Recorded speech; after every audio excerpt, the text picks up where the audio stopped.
Assalamualaikum warahmatullahi wabarakatuh. Nama saya Nabila Cihyani. Dalam video ini saya akan menjelaskan mengenai proses fisioterapi pada bedah umum. Nah, bedah umum atau yang biasa kita sebut dengan general surgery itu berbeda pelaksanaannya dengan bedah ortopedi atau bedah pasca fraktur pada ekstremitas. Nah, bedah ortopedi itu berfungsi untuk mengimobilisasi atau melakukan orif pada area yang fraktur untuk mengimobilisasi agar proses bone healingnya itu berjalan dengan lancar. Dan sedangkan general surgery itu adalah tindakan yang melibatkan area perut atau toraks. General surgery ini ada yang namanya abdominal surgery, di mana ini merupakan pembedahan yang melibatkan perut untuk mentreatment adanya gangguan yang berada di dalam, baik gangguan pada organ pencernaan, usus, dan lain-lain. Untuk fisioterapi pada bedah umum ini diawali dengan pemeriksaan, di mana pemeriksaan ini sangat penting dilakukan untuk menentukan problematika yang tepat.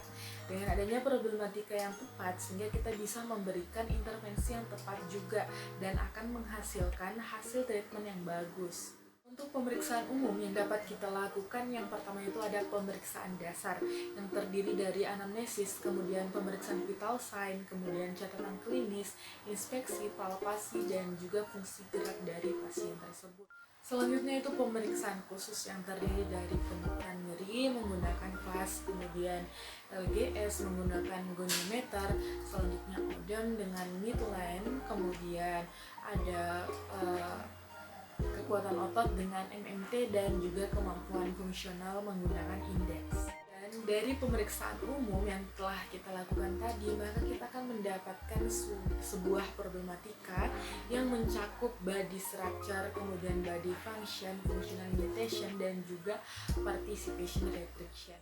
Selanjutnya untuk goal fisioterapi pada bedah umum ini, yang pertama yaitu mencegah komplikasi pulmonari akibat anestesi, kemudian yang kedua mencegah DVT, kemudian yang ketiga menjaga postur tetap baik, yang keempat menjaga kekuatan otot dan juga ROM-nya, dan yang paling penting yaitu promosi early ambulation.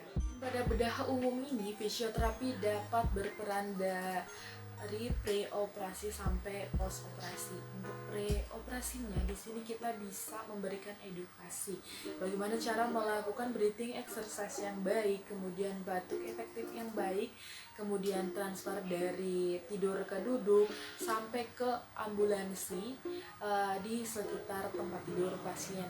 Dan yang kedua yaitu kita bisa meningkatkan hubungan antara terapis dan juga pasien agar terjalin sebuah komunikasi yang baik. Dan yang ketiga, kita dapat menjelaskan bagaimana pentingnya melakukan intervensi fisioterapi pada post operasi atau setelah melakukan operasi. Dan fisioterapi pada post operasi atau post bedah umum, nah yang pertama yang dapat kita lakukan yaitu meningkatkan ventilasi dan mencegah adaptasi dengan breathing exercise dan juga early ambulation. Dengan catatan di sini juga kita harus memperhatikan kondisi pasien. Yang kedua yaitu mengeluarkan sekresi dengan cara kita mengajarkan kepada pasien bagaimana cara melakukan batuk efektif dengan mensupport perutnya. Yang ketiga itu mencegah DVT dengan ankle pumping exercise, di mana kita menginstruksikan kepada pasien untuk melakukan gerakan dorsal plantar pada ankle-nya.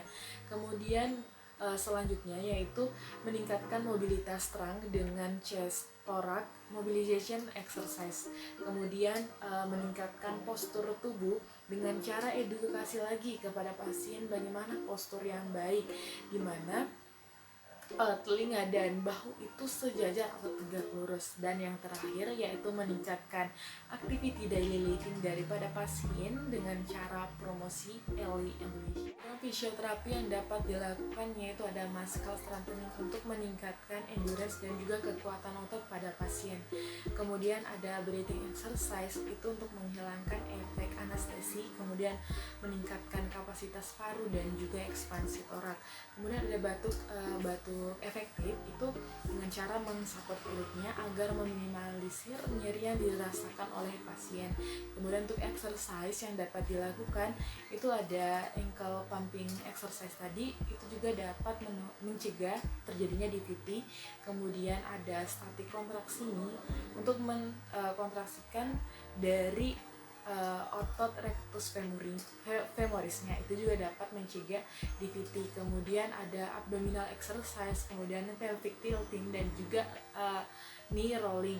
Dan yang terakhir yang pentingnya itu promosi early mobilization. Mungkin itu saja yang dapat saya sampaikan mengenai materi proses fisioterapi pada bedah umum ini. Apabila ada kekurangan dalam penyampaian, mohon maaf. Wabillahi taufiq wal hidayah. Wassalamualaikum warahmatullahi wabarakatuh.